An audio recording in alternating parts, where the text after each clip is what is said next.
Hi YouTubers, hi, I'm back with 20 books 2022 and I've never read a book like this before. This one actually blew my mind. It's about 215 pages, but there's so much into it. It's absolutely amazing. It actually won awards, and I'll read the blurb. It's called The Kite Rider by Geraldine McCaughrean. Now, she also wrote Peter Pan and Scarlet, which also won awards, which I might actually do a review at one point, okay? Now, this book is incredible. First of all, let me read the blurb, okay? Haoyou knows that his father's spirit is living high above him in the skies over ancient China. He also knows that it's now his turn to follow his father. Strapped to a kite, Haoyou is sent to fly among the clouds among the spirits of the dead. Okay, and it's said it's ancient China. That's actually in the blurb. However, I only really found out the year. Okay, when I was looking at the reviews on the front. Okay, the praise for it. All right, this from the Sunday Telegraph.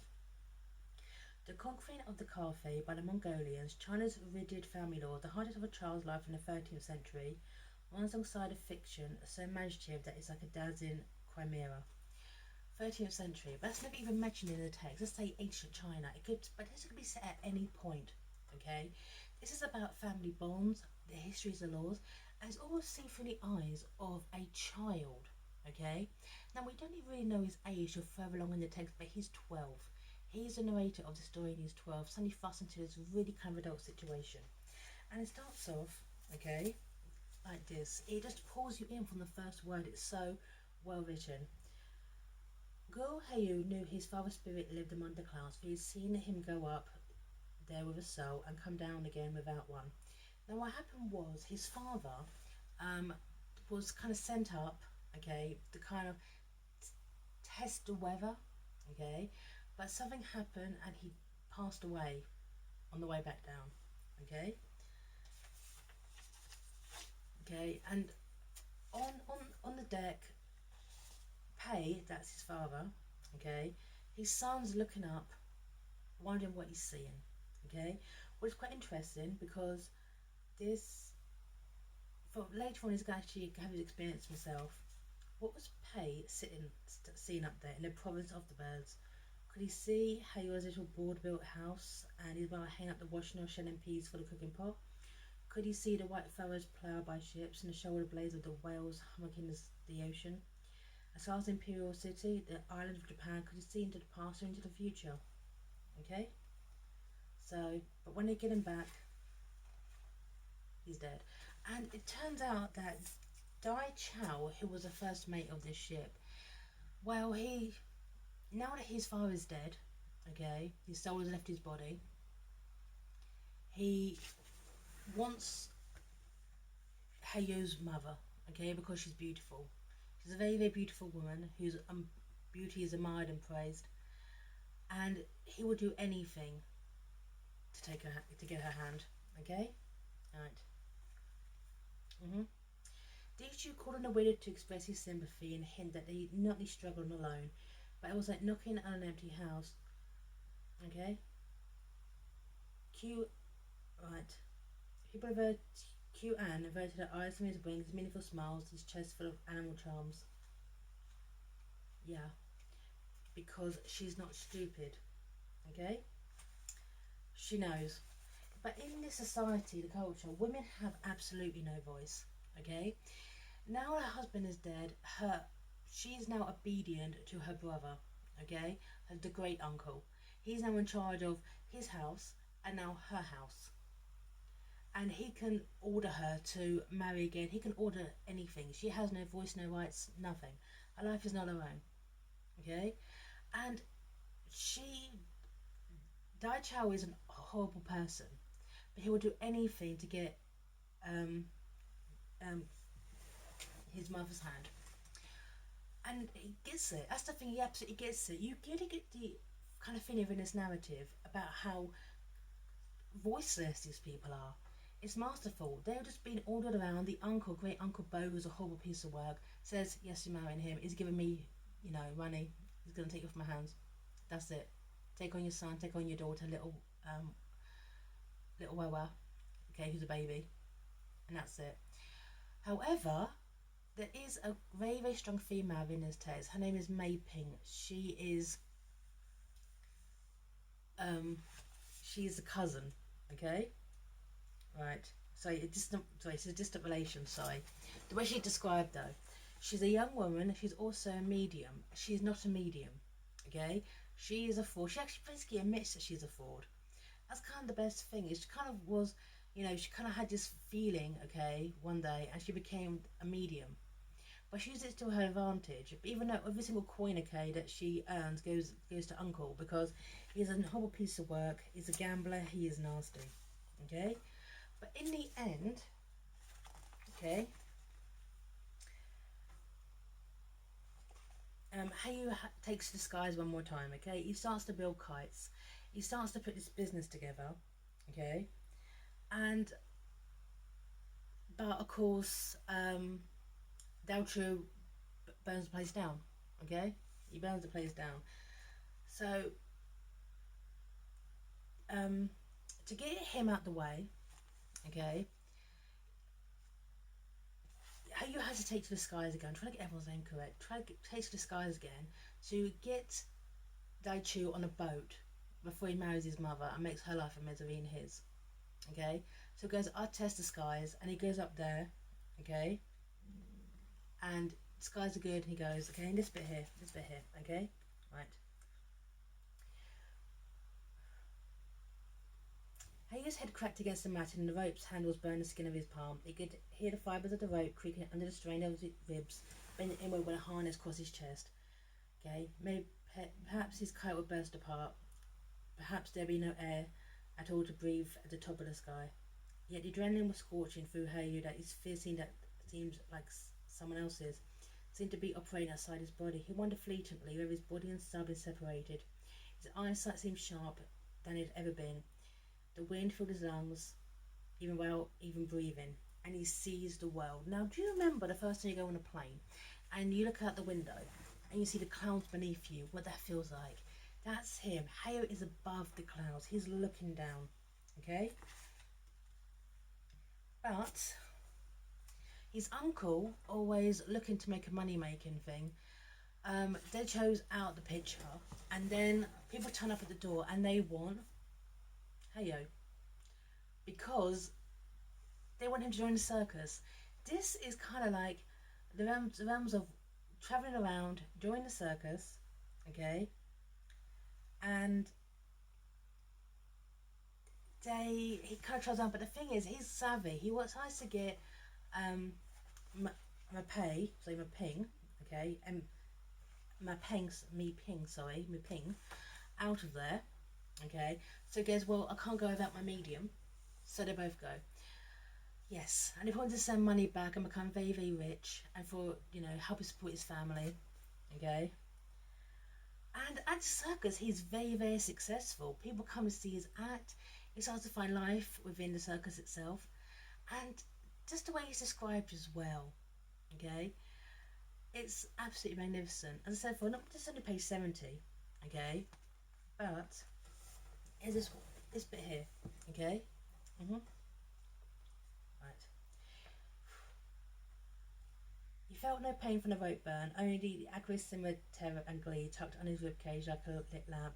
He could not understand why the rope man fetched him down so soon.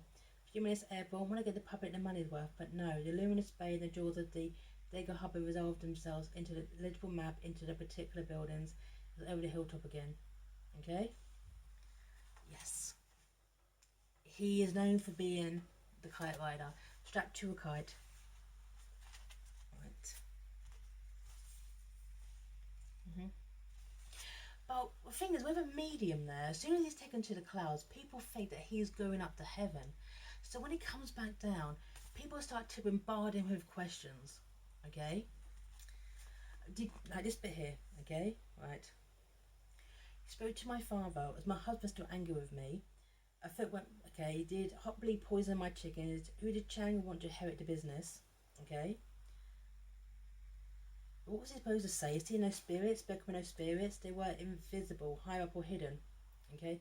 What was he supposed to say? Mei Ping being a medium, okay, she speaks for them. They get some coinage, okay. They're scamming people. However, people just, she doesn't even say anything. She just gives that generic answers, okay. Take care of yourself, eat well, okay. Be good to your neighbour. General thing. It's also very interesting as well, okay, because he's earning money, okay, he's sending some home to his family, but his uncle, his greedy, horrible uncle, turn up. That's the thing, and make his entire life a misery. For the first time in his life, Haoyou's life is going brilliantly.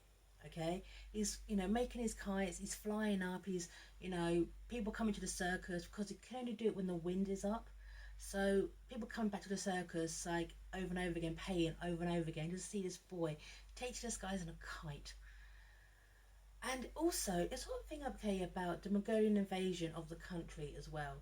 Now, his uncle, a lot of people see them as savage and as barbarians, but as we get to know them, we kind of see, in a way, they're way more civilized or more appreciative than the Chinese, especially when it comes to women. Okay, so which actually is true. Now, not just here, but let's talk about Mulan. Okay, because it's one of my famous. The one thing my favorite scene. Okay, is when the bad guy, okay, remember his name later, right? When he finds out that Mulan is a soldier, okay, he never mentions about her gender because in their army they had female soldiers, right? Okay, okay, it may be a villain, okay, who basically committed genocide, but at the same time, okay, the fact that Mulan is a woman never crossed his mind, right? So, and one thing I love as well is that his naivety, Hayo's naivety is also mentioned quite a bit because we're reading this book and his actions, okay, he acts like a child, he is a child, right? He is a naive child, and I love it when the text reminds you of this, okay? Right, I didn't know, how did you know what? Know what the ancestors wanted to say. I didn't tell you, I didn't know, I thought you said you wanted to meet him, I thought you said, Opie looked at him with looks at her head on one side and an odd expression on her soft spoon face. Oh, hey you.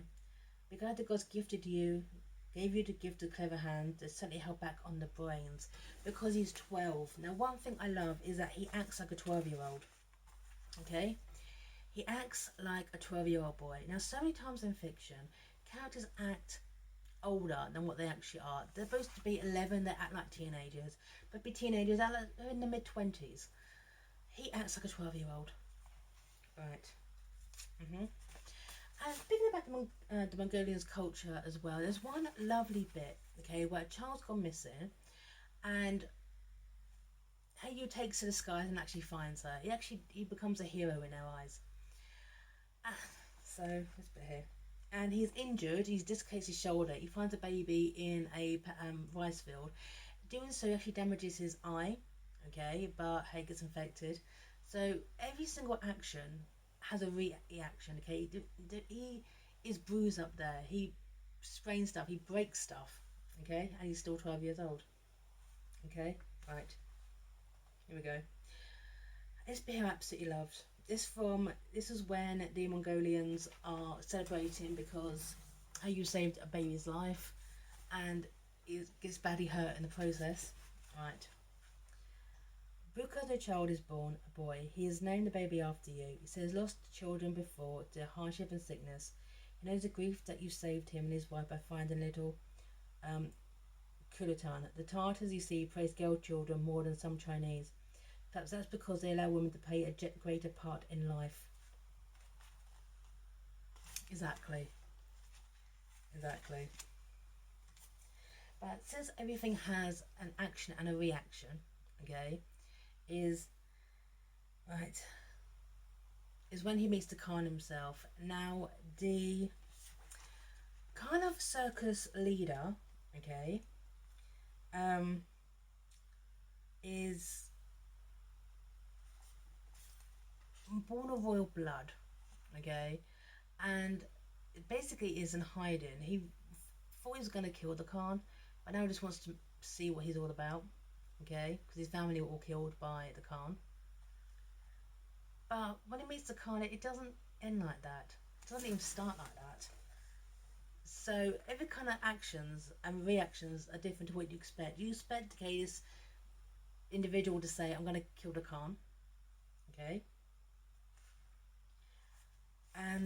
but he doesn't. Here you go.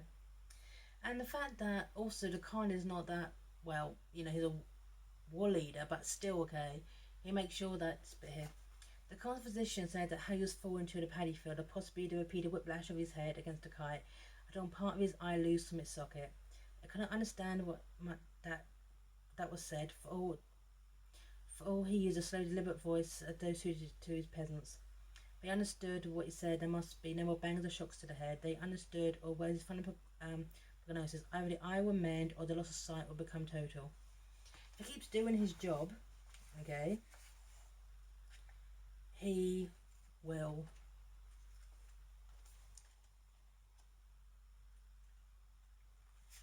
lose his vision. Now he's got a choice to make. The strength of the writing of this book, okay, how well it's done, is that Mojo, who was there on a quest to kill the Khan, it doesn't happen, okay? He just kind of goes on his way, alright? However, the real antagonist in this is not the Khan, who you would think is Uncle Bo, who has joined him on this journey because he wants the money. Literally, he's a gambler. He's a nasty piece of work. He has sold Haoyou's mother, okay, to a house, okay, of ill repute, whilst he's not there. And every single day, he's just money, because he's a gambler, okay? And when he finds out, okay, that Mao Zhou, okay, so I'm tracking the names, is of royal blood, he then says to blackmail, oh, I tell the Khan your secret, and or you give me your circus, kind of thing, okay? And the fact that Haoyou's the one who tells him, because he's a child, he's freaking out, okay? Hey, it's basically about obedience, okay, about no longer doing it, right? So,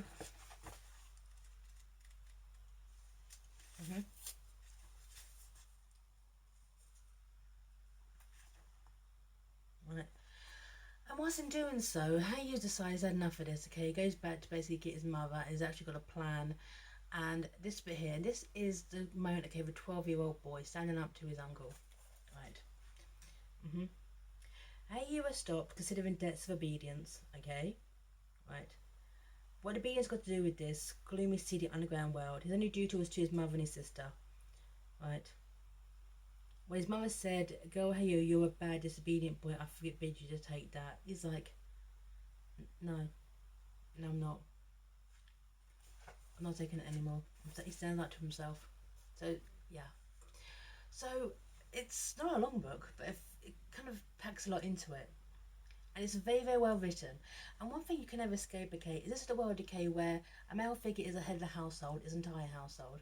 He, he's nasty, he's violent, he can do exactly what he wants, okay? Children and women are his property. And he'll make their lives hell, okay? Everything is about them. So, this I enjoyed. It's a very, very well written book. And actually, I wouldn't mind a sequel to find out what happened next. But I won't spoil the ending. So, The Kite Rider by Geraldine McCaughrean. I did enjoy this book. It was very, very good. I'm signing off here. Bye now.